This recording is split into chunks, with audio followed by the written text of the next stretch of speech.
Hi guys! Welcome back to the channel. So guys, tuturuan ko kayo kung paano magkilay. So, ito lang po ang kailangan natin. So, meron akong 2 eyebrow pencil. Yung isa liquid, yung isa is lapis. Tapos ito naman po is yung panglinis. So, yan. Turuan ko kayo guys. Madali lang. Simple lang. So, yan. So, dito muna tayo sa pencil. So, I'll chair. Ayan, ayaw niya. So, itong pencil, meron siyang, ayan, yung brush. So, ang kailangan lang po natin gawin, kasi yung Kilay ko nga, walang shape at manipis. So, pakakapalin natin siya. So, ayan. Guhit ka lang sa baba.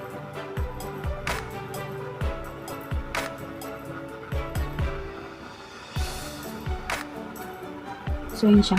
So, guys, mapapansin niyo pag dito, ayan, yung pinaka-end. Yung pinaka-end niya. Pag dito naman, kung saan ka mag-curve. Kung saan mo siya i-curve.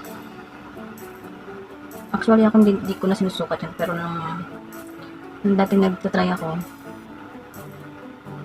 ganyan yung ginagawa ko para magpantay siya.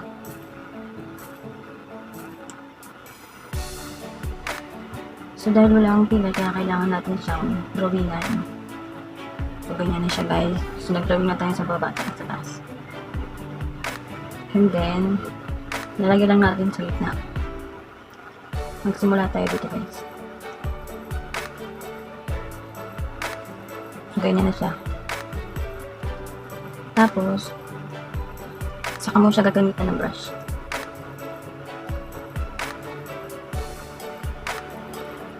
I-blend-blend mo lang dito banda sa unahan para magkaroon siya ng kulay.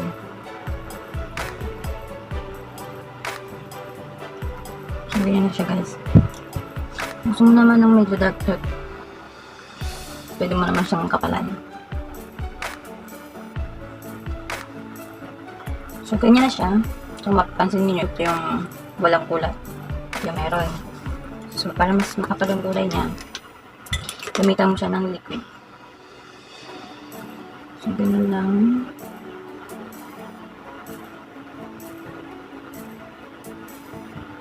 Saksak.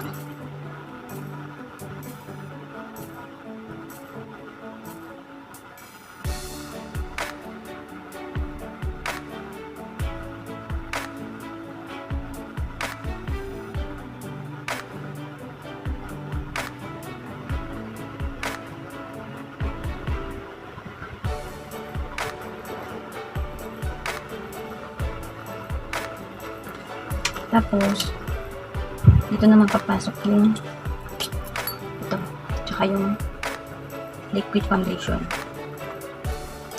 So, kuha lang tayo ng konti.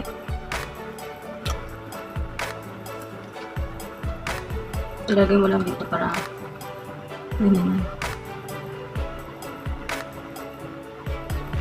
Ano bang purpose nito? Para malinis.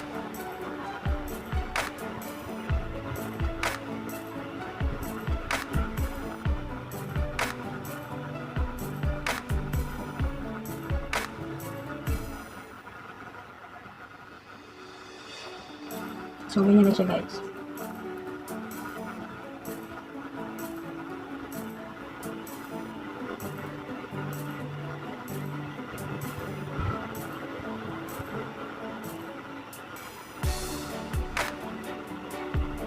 Diba malinis na, maganda na tingnan.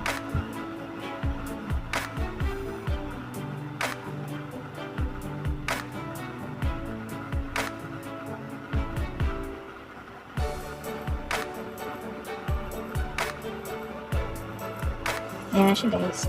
Tapos, gamitin mo lang ng mahiwagang foam para mag-blend. Hindi masyadong nakatapat yung foundation. So, ayan na siya guys. Ayan ang mahiwagang kilay natin. Gusto mo mag-mas dark, so dulo lang tayo mag-dark.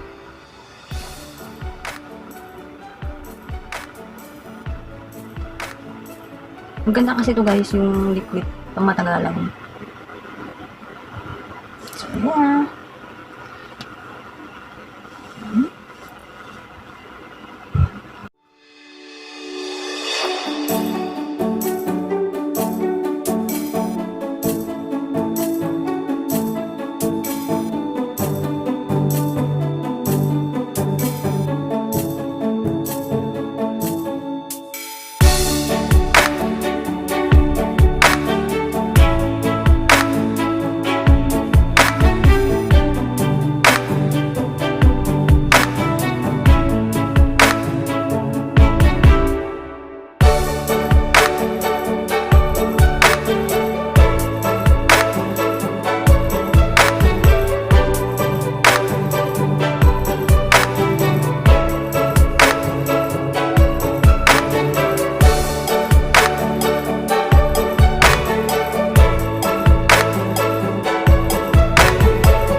Ayun na guys, tapos na yung ating kilay.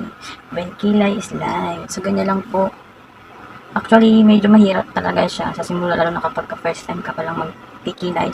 So, ang ginawa ko kasi, inulit, try hanggang ma-achieve ko itong kilay na to. Actually, nahirapan din ako dati.